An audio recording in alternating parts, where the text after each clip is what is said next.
Boa noite. Boa noite. O Banco Central libera a consulta sobre dinheiro esquecido nos bancos. O pagamento começa já no mês que vem. A alta dos juros no Brasil atrai investidores estrangeiros. E diminui a cotação do dólar depois de meses em alta. Brasileiros esperam até 9 meses por um visto para viajar para os Estados Unidos. Um respiro na crise da Ucrânia. O governo russo sinaliza que quer continuar a negociar por vias diplomáticas. O ministro do Supremo, Ricardo Lewandowski, ordena que os ministérios da Família e Saúde corrijam notas técnicas contrárias à obrigatoriedade de vacinação. Grupos de defesa do meio ambiente alertam para o decreto do presidente Jair Bolsonaro que estimula a mineração. Chove mais que o previsto e os principais reservatórios do país atingem a metade da capacidade total. O melhor nível em 10 anos. E uma reportagem especial mostra os 5 personagens da Semana de Arte Moderna, que está completando 100 anos.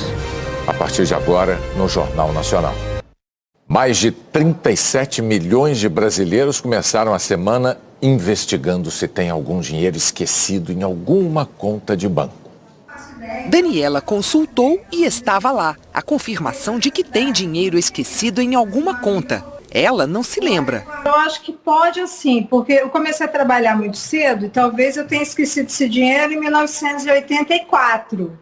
No meu primeiro emprego, porque como eu mudei algumas vezes de emprego, não muitas, você acaba mudando de banco e talvez tenha deixado uma quantia, né? Nessa fase serão devolvidos quase 4 bilhões de reais para 24 milhões de pessoas físicas e empresas. A consulta é simples. O primeiro passo é acessar a página valoresareceber.bcb.gov.br. Em seguida, digitar o CPF e a data de nascimento para pessoas físicas, ou o CNPJ e a data de abertura da empresa para pessoas jurídicas. Aí, o sistema informa se há valores a receber, mas ainda não diz quanto. Caso haja dinheiro a ser resgatado, o site informa uma data para que o cidadão volte e descubra o mais importante, o valor. Nesse dia também será preciso indicar como prefere o pagamento, por Pix ou transferência bancária. As datas serão em março, seguindo um calendário baseado na data de aniversário ou de criação da empresa. Quem perder o dia agendado ainda terá uma nova chance, uma data de repescagem.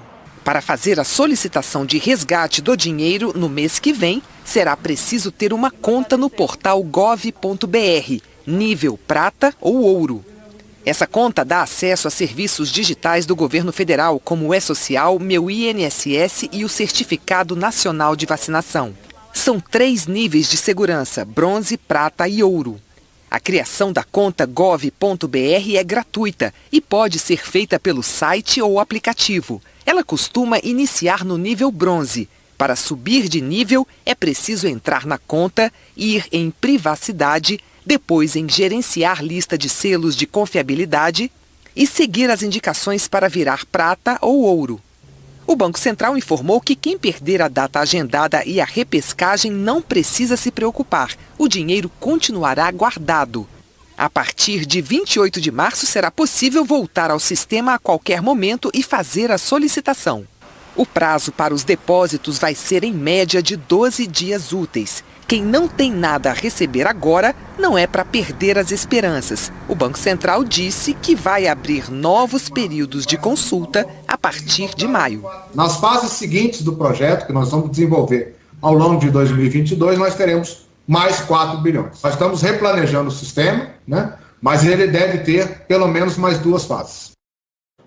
E veja só, golpistas estão se aproveitando da consulta de valores esquecidos para atrair vítimas com promessas de saques instantâneos do dinheiro.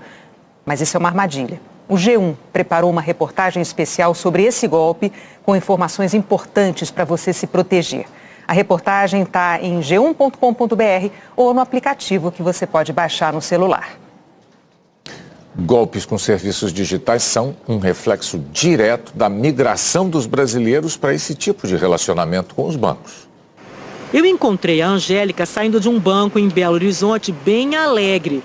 O motivo para vir à agência? Hoje eu vim aqui abrir uma conta salário. Não tinha conta antes. Tinha que apresentar no RH da empresa que eu vou trabalhar. A Thelma é cliente antiga de um outro banco. Ela abriu uma conta numa época em que tudo era feito com a ajuda de um funcionário dentro da agência. Eu tenho conta há mais de 30 anos em banco. Eu tinha que levar as contas ao banco. Se eu quisesse um empréstimo, eu tinha que ir lá para poder preencher um monte de papel. Era uma burocracia danada. Hoje não, hoje eu faço tudo pelo celular. Ir a um banco, abrir conta, fazer transferência ou contratar algum tipo de serviço está cada vez mais raro. Uma pesquisa feita em todo o país revela que quase 30% dos entrevistados disseram que não vão até uma agência bancária há mais de um ano. E mais de 70% evitam ao máximo ir. Você se lembra da última vez que foi ao banco onde tem conta? Eu não entro numa agência bancária há 6 anos. Se puder, não entro mais. Na verdade, a questão de burocracia é muito maior dentro do banco, né? 2018, 2019, tudo online, tudo no aplicativo. Consegui resolver tudo bem rápido assim. A pesquisa feita em janeiro mostra ainda que mais de 80% dos entrevistados só vão às agências bancárias para resolver problemas que não têm solução pelo aplicativo ou site. O levantamento mostra que a pandemia acelerou o processo de ampliação dos serviços online. Esses consumidores, eles evitam a todo custo aí a agência, porque eles sabem que na agência a previsibilidade é zero, você não imagina quanto tempo ficará na fila, você não imagina nem se seu problema será resolvido e muito menos se você vai voltar para casa com mais soluções do que desafios. Então, acho que a pandemia traz esse novo dado e um novo relacionamento do consumidor brasileiro com os bancos de uma maneira geral. A Federação Brasileira dos Bancos diz que esse aumento do uso dos canais digitais foi confirmado na última pesquisa feita pela instituição.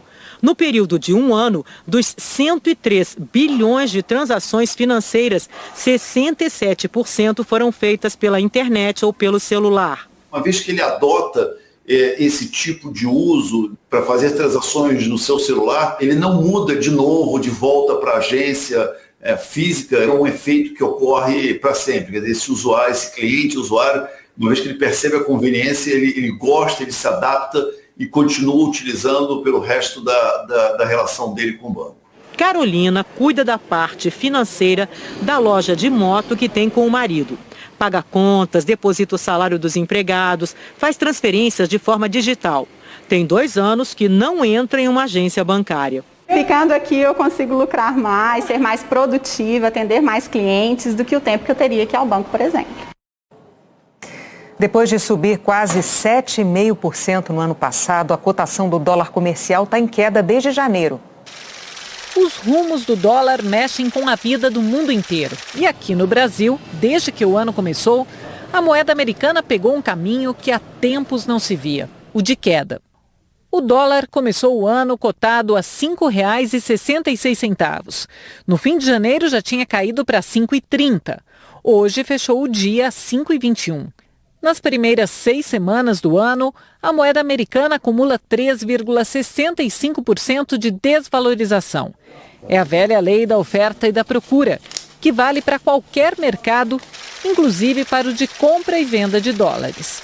Se o preço caiu é porque tem mais moeda entrando no país, principalmente por 2 caminhos. Um é a exportação de commodities, matérias-primas que o Brasil vende no exterior em dólar e que aumentaram de preço, como o petróleo, a soja, o milho, o minério de ferro. O outro é o investimento estrangeiro, dinheiro que vem lá de fora e é aplicado aqui no Brasil para aproveitar a taxa de juros, que começou a subir em março do ano passado e foi ficando cada vez mais atrativa. Há nesse momento uma busca de investidores estrangeiros por oportunidades, né, pelo mundo, e o real era uma moeda que vinha, como se diz, muito descontada, muito desvalorizada. É o processo aqui de alta de juros, né, e isso também tem sido um fator de estímulo ao ingresso de recursos, né, a uma melhora dos fluxos. Então, todos esses aspectos têm levado, né, a essa recuperação da nossa moeda importante, né, nesse início de ano, ainda que o patamar atual ainda seja desvalorizado em comparação com o que tínhamos antes da pandemia. Numa comparação feita com outras 25 moedas do mundo todo, o real foi a que mais se fortaleceu frente ao dólar em 2022. Depois vem as moedas do Chile, Peru, África do Sul e Colômbia. Os economistas dizem que o real poderia ter se valorizado ainda mais se não fossem incertezas do cenário interno, como o desequilíbrio das contas públicas. O risco fiscal certamente ele está presente. Ele afetou muito a nossa moeda na parte final de 2021, né, com aqueles picos que registramos aí entre novembro e dezembro, mas que nesse momento, diante até de outros fatores já citados, há uma certa correção de parte de excessos. Mas esse ainda é um tema importante, não só a questão fiscal, mas todo o ambiente interno, né, com riscos ainda pela frente. No fim das contas, os economistas explicam que o dólar em queda significa menos pressão sobre a inflação. Na verdade, ele vai acabar repercutindo de alguma maneira, principalmente sobre o custo dos produtos produzidos no país. Na medida que você tem aí uma forte influência do material importado na atividade produtiva da economia e à medida que o preço desses insumos cai, lógico que o produto final, no processo de produção, ele tende a cair. Agora, torcer, né, para que isso seja um efeito não pontual, mas sim de longo prazo, exatamente para que a gente possa, então, retomar a um patamar de preços adequado para a economia brasileira. Mais do que a queda do dólar, a reabertura das fronteiras dos Estados Unidos para os brasileiros acabou provocando uma explosão nos pedidos de visto para viagem. O tempo de espera pela entrevista pode chegar a 9 meses. Em frente ao centro de atendimento do consulado americano no Rio de Janeiro, as filas voltaram. Imagem que se vê em outras capitais do país, onde os vistos são emitidos. A maior parte, turistas com planos de viagens com o fim das restrições de entrada nos Estados Unidos. A emissão de vistos estava suspensa desde meados de março de 2020 e foi retomada no fim do ano passado, no dia 8 de novembro, para turistas. Mas por causa dos protocolos de saúde que exigem distanciamento e também por causa da demanda represada, essa retomada tem sido lenta. É preciso se planejar antes de comprar a passagem. Segundo o governo americano, em São Paulo, o tempo de espera para tirar o visto de turista chega a 294 dias, mais de 9 meses. Em Brasília, a espera é de 248 dias, mais de 8 meses. Em Porto Alegre, 227 dias, 7 meses e meio. No Rio de Janeiro, 183 dias, cerca de 6 meses. O chefe do setor de vistos do consulado americano em São Paulo diz quais providências estão sendo tomadas. Estamos bem cientes que temos uma fila de espera muito larga.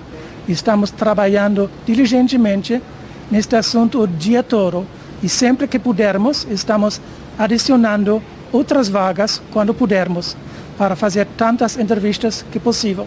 As vagas são abertas diariamente, por isso é preciso ficar de olho no site do consulado para tentar antecipar a data agendada. No caso da renovação de visto, o tempo de espera cai para 3 meses. Para estudantes e para quem vai aos Estados Unidos a trabalho, não há demora. Em casos de urgência, também é possível pedir o visto de emergência. A Associação Brasileira de Agências de Viagens tem aconselhado os clientes a só fecharem os pacotes depois de conseguir o visto.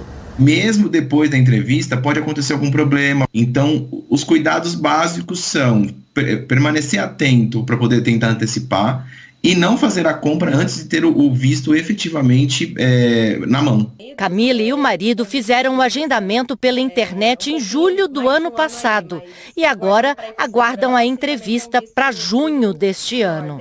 A ideia é a gente ir até pelo menos no fim do ano ou no primeiro semestre de 2023. No Recife, Márcia e Carlos também agendaram pela internet. Foram para a entrevista e a formatura da filha acelerou a aprovação do visto. Está terminando agora em maio o mestrado dela nos Estados Unidos, na Universidade de Minnesota. Então o que ela quer é que ela quer o pai e a mãe dela presente na formatura. O governo começou a pagar hoje uma nova rodada do Auxílio Brasil. O valor mínimo é de R$ 400. Os primeiros a receber são os beneficiários com número de inscrição social de final 1. A ordem avança até chegar ao final 0, no dia 25. Neste mês, o programa vai beneficiar 18 milhões de famílias. A seguir, ideias preciosas de mulheres que usaram a inteligência contra a violência doméstica. Os principais reservatórios do Brasil atingem o melhor nível em 10 anos. Mulheres que se sentem ameaçadas, correndo risco de algum tipo de agressão física, estão criando formas de pedir ajuda sem despertar suspeitas, usando a inteligência contra a violência. A ligação foi ontem à noite. Polícia Militar, emergência. Eu quero uma pizza. A senhora consegue passar o endereço? Consigo falar, sim. A Ana Lúcia estava de plantão no 190 da Polícia Militar de São Paulo. A forma que ela falou me chamou muita atenção e eu achei que ela estava em risco. Então, eu não fiz perguntas porque eu evitei que ela corresse mais risco do que o necessário. A PM foi ao local e encontrou o homem com sinais de embriaguez. Ele foi detido, autuado por violência doméstica e injúria e depois liberado. O homem voltou para casa e continuou ameaçando a mulher, que pediu socorro de novo. A PM retornou e o prendeu mais uma vez. Por todo o país, mulheres têm usado estratégias parecidas para pedir ajuda. Em Itapema, Santa Catarina, a mulher ameaçada também pediu uma pizza. O soldado Ricardo foi até o local. Quando foi tocado ali o interfone, eu simulei, né, que eu era um entregador de pizza. E ela falou, tudo bem, vocês podem subir. E nesse momento o autor, quando viu a guarnição, ele entrou em choque, né? Ele não esperava que realmente fosse a polícia militar e caiu sentado no sofá. Em Araçatuba, interior paulista, uma cabeleireira ligou para a PM como se fosse para um cliente. Eu fingi que eu ia confirmar uma cliente por telefone, foi onde eu passei o endereço. Em Miranda, Mato Grosso do Sul, a mulher ligou pedindo que enviassem um boleto para a casa dela. Dava para perceber que tinha outra pessoa no cômodo. Foi possível, né, também escutar que ela tomou algum soco, alguma batida e começou a gritar por socorro, pedindo para essa possível pessoa parar. Em Porto Alegre, a vítima de violência doméstica pediu açaí no Disque Denúncia. A senhora ligou para o 190, senhora, para a Brigada Militar. Eu sei. Está ocorrendo alguma coisa aí, senhora? Sim, eu tenho açaí. Em todos os casos, os agressores foram presos em flagrante. O levantamento mais recente do Fórum Brasileiro de Segurança Pública é de 2020 e mostra um aumento de mais de 16% nas ligações de casos de violência doméstica feitas às centrais de operações das PMs de todo o país. A diretora executiva do Fórum diz que a pandemia contribuiu para esse crescimento. Muitas mulheres que já viviam em situações de violência estão vivendo numa convivência ainda maior com o seu agressor. Então, muitas vezes, até um pedido de socorro se torna difícil, porque elas estão em cárcere privado ou, muitas vezes, né, impossibilitadas de ligar para um parente, para um colega, para pedir ajuda. Por isso que é tão importante a gente ter esses mecanismos à disposição. Importantíssimo. Dramático. As chuvas recentes trouxeram um alívio para os reservatórios brasileiros e ajudaram na geração de energia. Segundo o Instituto Nacional de Meteorologia, a região sudeste teve, entre novembro e janeiro, um dos 10 períodos mais chuvosos desde 1961. Essa carga de água proveniente das chuvas, com certeza contribuiu e muito para a recuperação dos reservatórios. Em 30 dias, o nível dos reservatórios no Sudeste e Centro-Oeste passou de 35% para 51%. E desde 2012, não registravam um nível tão alto para essa época do ano. Eles representam 70% da capacidade total de armazenamento do país. Um alívio para o setor elétrico, que no ano passado sofreu com a maior seca dos últimos 91 anos. Especialista em energia, José Luiz Alqueres diz que, além das chuvas, outro fator contribuiu para a recuperação dos reservatórios: o fraco desempenho da economia. Se você tiver um consumo muito alto de energia, por mais água que entre, ele baixa. Mas um dos fatores que está fazendo ele subir é que a economia está pressionando pouco. O consumo de energia está quase igual ao do ano passado. O diretor-geral do Operador Nacional do Sistema Elétrico afirma que, graças às chuvas, já está havendo uma redução no uso da energia termoelétrica, mais cara e poluente. Em alguns meses, como setembro, outubro, nós tivemos que despachar até 20 mil megawatts de termoelétrica. Em janeiro e fevereiro, nós vamos estar despachando 4 mil, 5 mil megawatts apenas. A contratação de usinas térmicas no auge da crise no ano passado deixou uma conta para ser paga até 2025. Por esse motivo, apesar dos reservatórios mais cheios, especialistas descartam tarifas mais baratas este ano. A diretora do Instituto Ilumina afirma que o desafio será manter os reservatórios cheios na época de seca e que os custos poderiam ser menores com maior investimento em energia limpa e uma gestão mais eficiente. O que a gente gostaria de ver é uma revisão do planejamento para que justamente priorizasse as renováveis mais baratas e a gente fosse justamente reduzindo a participação térmica porque ela é mais cara e mais poluente. O diretor do INS afirma que é um esforço para aproveitar ao máximo a energia dessas térmicas, que a prioridade é usar as usinas mais baratas e guardar o máximo de água nos reservatórios. Com essa perspectiva boa dos reservatórios, a gente tem uma perspectiva bastante proveitosa, bastante positiva no sentido de utilizar o melhor possível essas águas, essa energia, ao longo do ano, evitando termoelétricas muito caras ao final do ano, como foi o caso do ano passado. E como será que fica a previsão do tempo? A Eliana Marques conta pra gente. Oi, Eliana, boa noite. Oi, Renata, boa noite para você, boa noite para o Bonner e boa noite a vocês.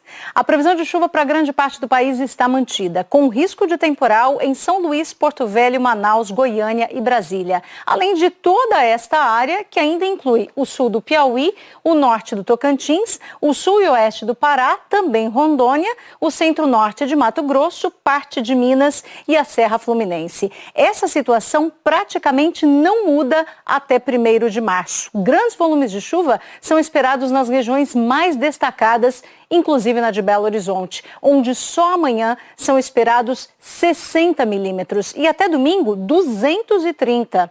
Para entender o que significa na prática esse número aqui, a gente vai converter essa medida.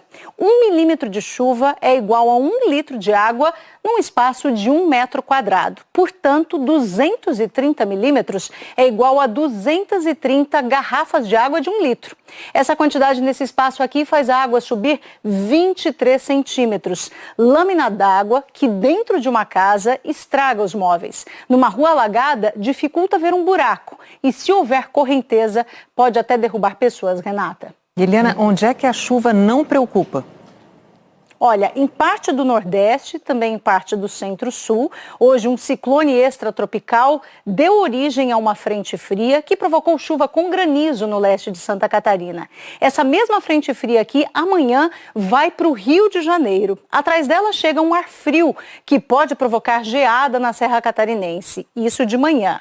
Ou seja, o mesmo estado que hoje teve granizo, amanhã pode ter geada e à tarde terá sol e calor. Tempo firme também do Rio Grande do Sul até o oeste de Mato Grosso do Sul e do extremo norte da Bahia até o Rio Grande do Norte. Natal, Porto Alegre e Florianópolis terão uma terça-feira ensolarada e quente. Curitiba, São Paulo, Rio de Janeiro, Recife e Campo Grande terão um dia abafado também com um pouco de chuva. No Rio, essa chuva vem um pouco mais forte que nas outras capitais, mas também não chega a ser temporal não, Renata. E continua abafado. Obrigada. Obrigada, Eliana. Até amanhã. Até. O presidente Jair Bolsonaro editou 2 decretos para estimular a mineração em pequena escala e provocou preocupação imediata de órgãos de defesa ambiental. Eles dizem que é um incentivo ao garimpo ilegal na região amazônica. O governo diz que o principal objetivo é estimular a mineração artesanal e em pequena escala, ou seja, o garimpo, que não pode exceder 50 hectares. Em nota, o Planalto afirma que a mineração artesanal e em pequena escala é fonte de riqueza e renda para uma população de centenas de milhares de pessoas. O decreto estabelece que o Programa de Apoio ao Desenvolvimento da Mineração Artesanal atue prioritariamente na região da Amazônia Legal e seja acompanhado por uma comissão formada por 6 ministérios, coordenada pela pasta de Minas e Energia. Entre os objetivos do programa está a formalização de atividades garimpeiras. Outro decreto, também publicado nesta segunda, determina à Agência Nacional de Mineração que simplifique a liberação de outorgas de garimpos de pequeno porte ou de aproveitamento das substâncias minerais. Segundo o texto do decreto, a análise do pedido terá que ser concluída em até 60 dias. Caso a agência não se manifeste dentro do prazo, o pedido é validado automaticamente. O garimpo é uma das atividades que mais geram destruição na floresta e contaminação nos rios da Amazônia. Ambientalistas afirmam que os decretos vão abrir caminho para a regularização de garimpos ilegais e vão provocar um aumento acelerado da exploração em toda a região amazônica. Uma narrativa que é falsa, porque acredita que o garimpo pode ser promotor do desenvolvimento, o que não é verdadeiro. Quem vive na Amazônia, quem conhece a Amazônia, sabe que o garimpo que se desenvolve aqui há mais de 50, 60 anos não produziu o desenvolvimento regional esperado. O Instituto Escolhas, que trabalha com soluções para o desenvolvimento sustentável, afirma que nos últimos 6 anos, mais de 200 toneladas de ouro com indícios de ilegalidade foram vendidas para o exterior, a maior parte vinda da Amazônia. A avaliação agora é que esses 2 decretos fragilizam ainda mais o controle das autoridades. Com decretos como esse, isso só mostra como o governo tem lidado com a situação, que é de uma forma muito ruim. Ele não tem priorizado controles e fiscalização, mas tem facilitado uma atividade, dando mais benefícios do que a lei já tem hoje, facilitado, impulsionado e tornando mais frouxo todos os sistemas para que elas de fato, tomem a Amazônia. É isso que está acontecendo, infelizmente. Esses decretos precisam ser revogados imediatamente. Nós procuramos o Palácio do Planalto, que nos respondeu que os questionamentos deveriam ser encaminhados ao Ministério de Minas e Energia. Em nota, o Ministério rebateu que o decreto vai ampliar o garimpo ilegal. A pasta afirmou que é preciso haver a distinção entre uma atividade legitimamente constituída, que respeita o meio ambiente, e as operações ilegais de extração, e que o aproveitamento mineral deve ser executado com observância das normas técnicas e regulamentares. A seguir, a crise na Ucrânia. O governo russo diz que ainda há espaço para negociação. O governo da Rússia deu sinais hoje de que está disposto a continuar negociando a questão da segurança por vias diplomáticas, mas não indefinidamente. A reportagem é do enviado especial a Moscou, Nilson Klava. O presidente Vladimir Putin teve 2 encontros com ministros transmitidos hoje pela TV russa. Sempre assim, cada um em uma ponta da mesa bem distantes e as conversas bem ensaiadas. Primeiro com o ministro das Relações Exteriores, Sergei Lavrov. Ele contou a Putin que os americanos rejeitaram as exigências de Moscou para que a OTAN pare de se expandir no leste europeu e volte a ter o tamanho que tinha até 1997. O ministro afirmou que a Aliança Militar do Ocidente e a União Europeia insistem em determinar os rumos do continente. Putin então perguntou: você acha que ainda há chance de conseguirmos um acordo? Ou estão tentando apenas nos arrastar para negociações sem fim? Lavrov lembrou dos recentes contatos com os presidentes dos Estados Unidos e da França e disse que as possibilidades estão longe de serem esgotadas. Mas que, como ele mesmo e Putin já disseram outras vezes, esses assuntos precisam ser resolvidos agora e não podem ficar indefinidos. O presidente russo perguntou se Lavrov já tinha escrito a resposta russa às cartas recebidas dos Estados Unidos e da OTAN. E Lavrov respondeu que a declaração de 10 páginas já está pronta. Depois foi a vez do ministro da Defesa. Sergei Shoigu disse que uma parte dos exercícios militares, em conjunto com Belarus, já acabou e que o restante está perto do fim.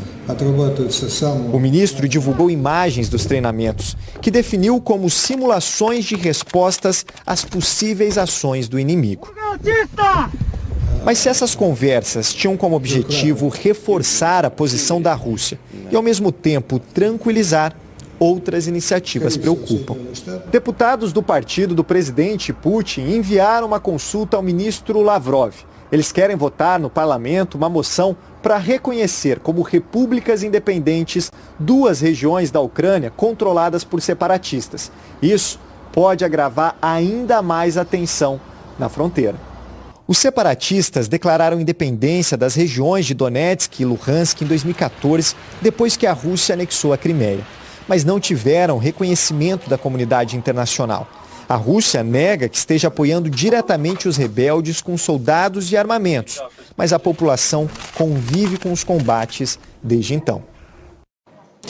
Numa reunião com o presidente da Ucrânia, o primeiro-ministro alemão Olaf Scholz ofereceu ajuda financeira ao país.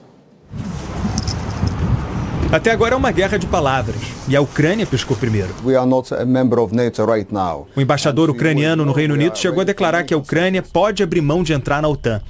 Essa é exatamente a principal demanda da Rússia, que pressiona com mais de 100 mil militares na fronteira. O Kremlin sorriu e declarou que isso ajudaria a resolver as preocupações da Rússia. Mas o presidente ucraniano foi rápido em reafirmar: a Ucrânia quer entrar na União Europeia e na Aliança Militar do Ocidente. A OTAN seria uma garantia de segurança. Volodymyr Zelensky ainda avisou que o ucraniano não é quem tem passaporte, mas quem fica na Ucrânia hoje. O pedido de calma geral foi na frente de Olaf Scholz. Ao contrário dos chefes de governo dos Estados Unidos e Reino Unido, o da Alemanha não retirou os diplomatas de Kiev. O primeiro-ministro alemão afirmou que as atividades da Rússia na fronteira ucraniana são incompreensíveis. Não há motivo para tanto acúmulo militar. Ele anunciou 150 milhões de euros em ajuda à Ucrânia e que pode tirar dinheiro da Rússia com sanções. Scholz disse que avisaria amanhã em Moscou que a integridade territorial da Ucrânia não é negociável.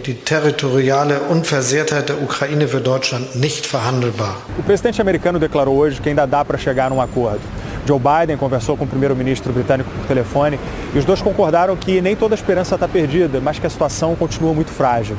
O chefe da diplomacia da França disse que a Rússia tem tudo pronto para invadir, mas que não há nada que indique que Vladimir Putin tenha tomado uma decisão. O governo ucraniano afirmou ter ouvido que a invasão russa seria depois de amanhã e por isso decidiu fazer de quarta-feira o dia da unidade da Ucrânia.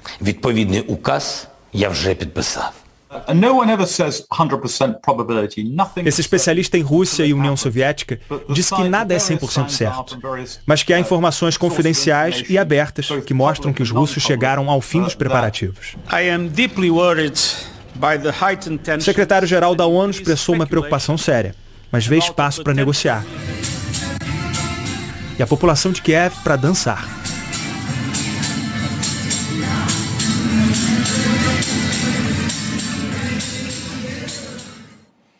A Malu Maza traz agora os números da pandemia e da vacinação aqui no Brasil, reunidos pelo consórcio de veículos de imprensa. Boa noite, Malu. Boa noite, Renata, Bonner. Uma boa noite a todos vocês. Nas últimas 24 horas, o país registrou 464 mortes por Covid. Desde o início da pandemia, já são 638.913 vítimas da doença. De ontem para hoje, foram 58.100 novos casos conhecidos, totalizando mais de 27.540.000. A média de casos está em queda de 28%, na comparação com 2 semanas atrás. São 133.713 casos por dia. A média de mortes está em alta, de 46%, são 885 óbitos por dia. Já tem uma semana que essa média está acima das 800 mortes diárias. 19 estados e o Distrito Federal estão com alta na média de mortes. 4 têm estabilidade, 3 têm queda. Agora, os dados da vacinação pelo país, 2 estados não divulgaram as informações hoje. Nas últimas 24 horas, 250 mil pessoas tomaram a primeira dose, 522 mil a segunda dose ou a dose única, 525 mil a dose de reforço. O total do dia ficou em quase 1.300.000 vacinados. Desde o começo da vacinação, receberam a primeira dose 78,87% da população. Considerando quem tem 5 anos ou mais, ou seja, a população vacinável, 84,65%. Foram vacinados com as 2 doses ou a dose única 71,24% de todos os brasileiros. Entre os que têm 5 anos ou mais, o percentual é de 76,46%. A dose de reforço já foi aplicada em 26,30% da população total, levando em conta só quem tem 18 anos ou mais, 34,92%. Os estados em verde escuro são os mais adiantados na vacinação completa da população que pode ser imunizada. São Paulo e Piauí lideram o ranking. Outras informações em g1.com.br/coronavírus. Renata Bonner. Obrigado, Malu. O ministro do Supremo Tribunal Federal, Ricardo Lewandowski, determinou que notas técnicas do governo deixem claro que autoridades podem adotar medidas para estimular a vacinação infantil contra a Covid. Lewandowski também impediu que o governo use o serviço Disque 100 como um instrumento para que pessoas anti-vacina ataquem os imunizantes. O ministro Ricardo Lewandowski atendeu a um pedido do partido Rede Sustentabilidade, que questionou a utilização do canal de denúncias. O ministro também determinou a alteração de 2 notas técnicas, uma do Ministério da Saúde e outra do Ministério da Mulher, da Família e dos Direitos Humanos.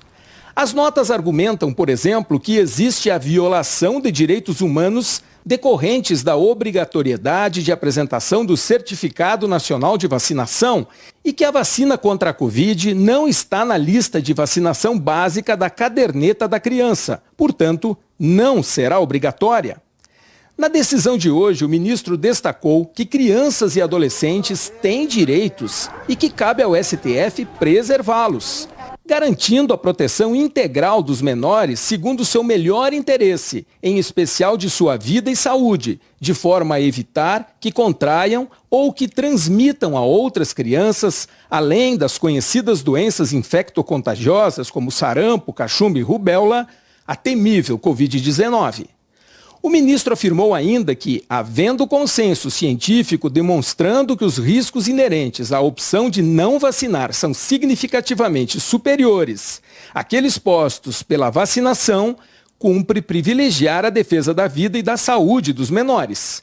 Na decisão, Lewandowski salientou a previsão do Estatuto da Criança e do Adolescente, que estabelece que a vacinação desta faixa da população é obrigatória quando aprovada pela autoridade sanitária, como ocorreu na imunização da Covid, inclusive à luz dos compromissos internacionais assumidos pelo Brasil. Lewandowski destacou ainda a importância social da vacinação obrigatória, afirmando que a saúde coletiva não pode ser prejudicada por pessoas que deliberadamente se recusam a ser vacinadas, acreditando que, ainda assim, serão beneficiárias da imunidade coletiva. O ministro afirmou ainda ser inadmissível que os Ministérios da Saúde, da Mulher, da Família e dos Direitos Humanos contrariem o entendimento do Supremo e da Anvisa. Lewandowski disse que as notas técnicas, ao disseminarem informações matizadas pela dubiedade e ambivalência, prestam um desserviço ao esforço de imunização empreendido pelas autoridades, contribuindo para a manutenção do ainda baixo índice de comparecimento de crianças e adolescentes aos locais de vacinação. E ordenou que nas notas passe a constar o entendimento da Corte de que autoridades podem sim implementar medidas para estimular a vacinação contra a doença. Entre elas, a restrição de certas atividades ou a frequência de determinados lugares. E, por fim, determinou que o governo federal que se abstenha de utilizar o canal de denúncias Disque 100 fora de suas finalidades institucionais, deixando de estimular, por meio de atos oficiais, o envio de queixas relacionadas às restrições de direitos consideradas legítimas por esta Suprema Corte. O ministro do STF, Alexandre de Moraes, deu prazo de 15 dias para que a Procuradoria-Geral da República se manifeste sobre a conclusão da Polícia Federal de que o presidente Jair Bolsonaro teve uma atuação direta, voluntária e relevante para gerar desinformação sobre o sistema eleitoral. Numa live em julho do ano passado, Bolsonaro prometeu apresentar provas de falhas no sistema e fracassou. A PF afirma que Bolsonaro agiu com o nítido propósito de levar a população a erro sobre a lisura do sistema de votação. A PGR terá que dizer se há elementos ou não para denunciar o presidente, se é o caso de estender as investigações ou se recomenda o arquivamento do caso. O ministro Moraes também autorizou que a Polícia Federal use as provas dessa investigação no inquérito sobre a milícia digital que ataca as instituições democráticas e que as provas sejam enviadas para o Tribunal Superior Eleitoral, que abriu um inquérito administrativo para apurar os ataques do presidente ao sistema de votação. A seguir, a patinadora russa flagrada no doping continua competindo nas Olimpíadas de Inverno. O Jornal Nacional apresenta 5 personagens principais que tiveram papel central na Semana de Arte Moderna. No cenário cultural brasileiro, a Semana de Arte Moderna de 1922 é um marco histórico, nem tanto pela repercussão que teve na época, mas pela maneira como produziu ecos ao longo de um século inteiro. Neste centenário da Semana de 22, o Jornal Nacional foi ouvir historiadores sobre a importância do evento. E a primeira reportagem especial da série mostra o papel central de 5 personagens daquele movimento. Não há foto ou filme conhecidos da Semana de Arte Moderna. O Festival de Artes Plásticas, Literatura e Música, que em fevereiro de 1922 desconcertou o comportado público do Teatro Municipal de São Paulo. Mas podemos imaginar o choque diante da ruptura da forma, da subversão das regras, quase ouvir a poesia declamada e a música entre as vaias. Nos registros da imprensa, os críticos gritam. Alguns chegam a xingar os autores daquela nova proposta de arte. Era tudo o que eles queriam. Logo depois da semana, uma carta que o Mário de Andrade manda para o Menotti, ele diz: nós conseguimos, a partir de hoje em diante, nós seremos insultadíssimos, humilhadíssimos, mas seremos conhecidos, né? Entraremos definitivamente para a história da arte brasileira. Que visão do futuro! 5 daqueles modernistas que se chamavam de Grupo dos 5, hoje são clássicos da literatura e da pintura. Os escritores Mário de Andrade, Oswald de Andrade e Menotti Del Picchia, e as pintoras Anita Malfatti e Tarsila do Amaral, essa recém-chegada da Europa. Artistas inovadores que assinaram as primeiras linhas do modernismo brasileiro. A poesia que não precisa rimar, livre de métrica, mais falada que declamada. A pintura que não se enquadra mais nos princípios da academia, que não quer ser fotografia, que nunca cansou de buscar o Brasil. Esteticamente, a arte no Brasil mudou muito. Mudou com Anita Malfatti, com Brecheret, depois com a Tarsila, mudou com a poesia do Mário de Andrade, com os textos do Oswald de Andrade. Então, nós tivemos uma revolução estética. Se passou a fazer arte, ou pelo menos se pensar arte de uma outra forma. Nas exposições dos colegas modernistas e dentro das casas, nos ateliês, salas de música, sentados ao piano ou espalhados pelo chão, o Grupo dos 5 se reuniu durante todo o ano de 1922. As terças-feiras eram aqui, no 2º andar da casa do Mário de Andrade, no estúdio onde o escritor dormia e trabalhava. Os relatos são de encontros com música, poesia e discussões acaloradas sobre uma nova proposta de arte. A história da amizade desses artistas tem o calor, a efervescência, as paixões, rivalidades, acertos e desencontros próprios do movimento modernista brasileiro. Esses encontros que aconteceram depois, a repercussão dessa semana sedimentou a ideia de um país moderno, a visão nova para a cultura do país. E formaram também uma ideia de uma arte genuinamente nacional. As cartas que o grupo trocava revelam o bastidor daquela nova estética de arte.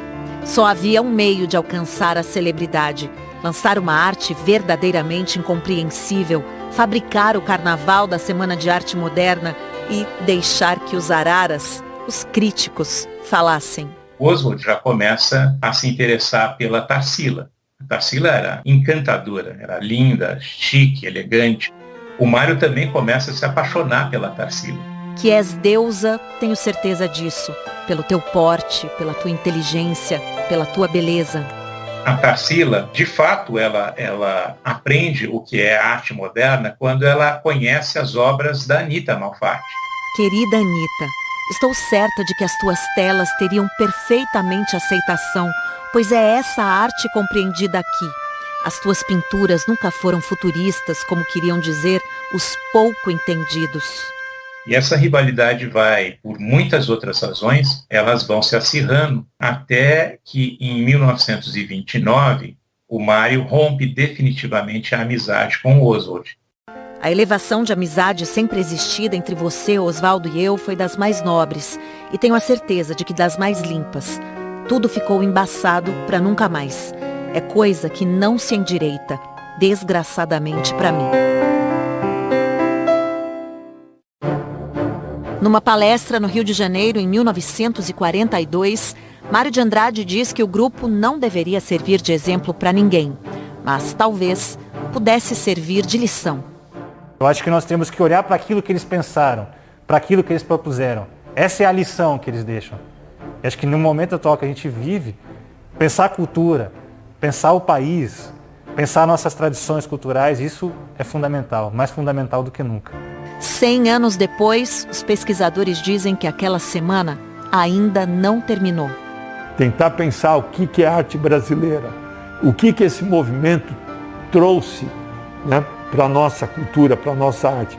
No momento em que a arte, a cultura está desprestigiada, é fundamental.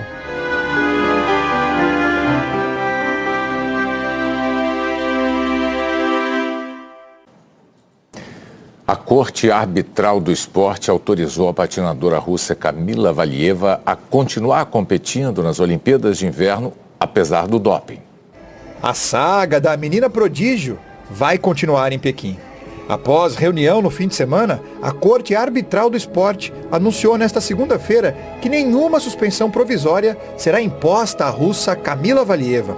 A patinadora, de 15 anos, foi flagrada em um exame antidoping coletado em dezembro. Só que o resultado demorou para sair e só foi entregue com os Jogos Olímpicos em andamento, depois dela levar o Comitê Olímpico Russo ao topo do pódio na disputa por países. A corte ainda não definiu se ela será ou não punida pela substância encontrada no exame de dezembro, que ajuda na circulação sanguínea e aparece após o uso de remédios que tratam doenças cardíacas. Esse processo segue em aberto e exige meses de atenção. Em situação emergencial, Valieva não será retirada da competição, como queriam a Federação Internacional de Patinação, a Agência Mundial Antidoping e o Comitê Olímpico Internacional. Assim, a russa poderá patinar em Pequim na prova individual, que começa nesta terça-feira. Na disputa por equipes, Valieva teve a melhor nota entre as competidoras e executou saltos com 4 giros no ar, até então inéditos em Jogos Olímpicos para mulheres. Ela é a favorita ao ouro. Mesmo que derrote a concorrência, nada de medalhas para Valieva. Cerimônias de premiação que envolvam a russa não serão realizadas. O Comitê Olímpico Internacional não quer correr o risco de entregar uma medalha e depois voltar atrás por conta do julgamento do doping que está pendente. Os brasileiros não têm nada a ver com essa confusão e estrearam na China em outra modalidade. Foi dia de bobsled. O trenó para 2 atletas oferece uma ideia do que é descer por uma pista de gelo acima dos 130 km por hora. Lá dentro, o piloto define os rumos com esse sistema de cordas ligadas às lâminas dianteiras. E o Brasil teve dificuldade. Tive alguns errinhos no começo, na primeira descida. As primeiras curvas, quando você tem alguns pequenos erros, você perde muito tempo, né? E isso prejudicou um pouquinho o resultado final. Após 2 descidas, Edson Bindilati e Edson Martins acabaram em 29º lugar, só à frente da Jamaica. Eles esperam melhorar amanhã, na terceira chance. Só com mãos mais precisas será possível seguir adiante. Tomara. O Jornal da Globo é depois de Tela Quente. Boa noite. Boa noite. Até amanhã. Fala, rapaziada, beleza? Aqui quem fala é o Diego, aqui do canal Diego Esportes, e tô chegando pra te avisar que hoje tem Mallorca e Atlético de Bilbao pela 24ª rodada do Campeonato Espanhol. E no vídeo de hoje, você vai ficar por dentro e vai saber tudo sobre esse confronto. As principais e últimas notícias da equipe do Mallorca e também as últimas informações da equipe do Atlético de Bilbao. O Mallorca, que está na 17ª colocação, precisa urgente da vitória para escapar aí de um possível rebaixamento. Já o Atlético de Bilbao, vencendo, cola de vez aí no G4. Então, se você é torcedor do Mallorca ou torcedor do Atlético de Bilbao, já faça um convite, se inscreva agora aqui no nosso canal, já deixa aquele like no vídeo para nos ajudar, ativa também o sininho de notificação para você receber nossos próximos vídeos e comenta aí embaixo o seu palpite, porque a 24ª rodada do Campeonato Espanhol chega ao final nesta segunda-feira, com o duelo entre Mallorca e Atlético de Bilbao. Enquanto o primeiro tenta abrir vantagem em relação aos rivais que estão na zona de rebaixamento, o segundo quer se aproximar de uma vaga às competições internacionais da próxima temporada. O jogo hoje vai acontecer no estádio Iberostar a partir das 5 horas da tarde no horário de Brasília. Recém-promovido da segunda divisão, o Mallorca faz de tudo para permanecer na elite do futebol espanhol esse ano. Porém, o time só contabiliza uma vitória nos últimos 5 jogos e está na 17ª colocação com apenas 23 pontos. Já o Atlético de Bilbao segue na 8ª colocação, tem 34 pontos, sem perder uma partida a 4 rodadas. Se vencer o jogo de hoje, pula uma posição, fica próximo aí de chegar no G4 nas próximas rodadas. Hoje, tanto o Mallorca quanto o Atlético de Bilbao tem alguns desfalques para a partida. Pelo lado do Mallorca, o Grave, o Baba, eles estão lesionados. O Naidier está suspenso, fica fora. Já pelo lado do Bilbao, o Igno Martins perde o jogo porque está suspenso e o Nico Williams está no departamento médico. Com isso, a provável escalação da equipe do Mallorca deve ter Rico, Maffeu, Railó, Valente e Olivan, Cubo, Sevilla e Galareta, e Rodrigues, Ángel e Muriqui. Já a provável escalação da equipe do Atlético de Bilbao deve ter Simon, Leque, Vivian, Álvares e Bertich, Berenguer, Zaraga, Garcia e Munian, Iñaki Williams e Sunset. A partida de hoje ela vai ser apitada por Isidro Dias de Meira Escudeiros e no VAR teremos o Davi Medier Jiménez. No momento, a campanha do Mallorca é a 17ª colocação, né? São apenas 5 vitórias, 8 empates e 9 derrotas. O ataque marcou apenas 19 gols, é o pior ataque junto com o do Alavés e sofreu 34 gols. É um saldo negativo de 15. Já a campanha do Bilbao é a 8ª colocação, né? São 8 vitórias, 10 empates e 5 derrotas. O ataque marcou 23 gols, sofreu 18, é um saldo positivo de 5. Na rodada passada, a equipe do Mallorca jogando em casa venceu a equipe do Cádiz pelo placar de 2-1 e a equipe do Atlético de Bilbao também jogando em casa venceu por 2-1 também a equipe do Espanhol. Aí na próxima rodada, a equipe do Mallorca vai visitar a equipe do Betis e o Atlético de Bilbao, jogando em casa, vai receber a equipe do Real Sociedad. Então é isso aí, rapaziada. Desejamos a todos um ótimo jogo, que vença o melhor. Fiquem todos com Deus e até a próxima.